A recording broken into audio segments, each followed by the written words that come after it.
Достар, бүгін сіздермен қазіргі таңда сұранысқа ие өте дәмді Орео пирогын дайындайтын боламыз.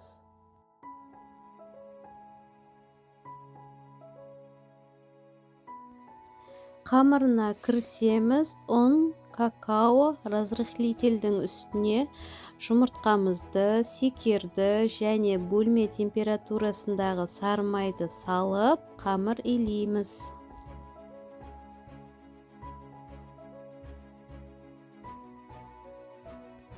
Дайын болған қамырымыз өте жұмсақ әрі қолымызға жабыспауы қажет.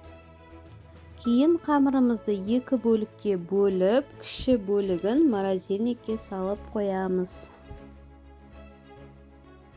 Үлкен бөлігін формамыздың ішіне жайып салып шығамыз. Менде форма диаметрі 24.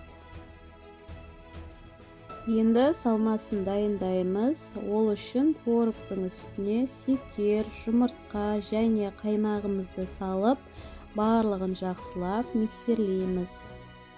Егер сіздерде блендер болса, блендердің ішіне салып араластырсаңыздар да болады. Творожный массамыздың үстіне майдаланған Орео печеньелерін салып, қайтадан араластырып аламыз.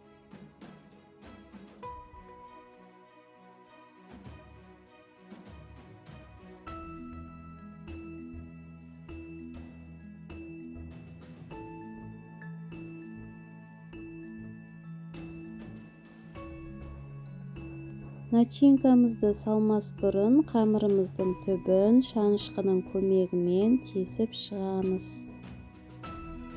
Дайын болған начинкамызды қамырымыздың үстіне салып тегістейміз.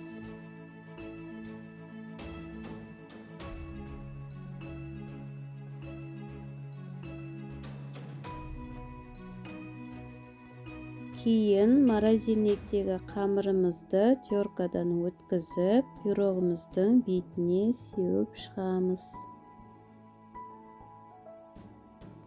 Пирогымызды 180 градус қызып тұрған пешімізде шамамен 30-35 минут аралығында пісіреміз. Кейін суытып, формамыздан шығарып, начинкамыз қату үшін холодильникке 2 сағатқа салып қоямыз.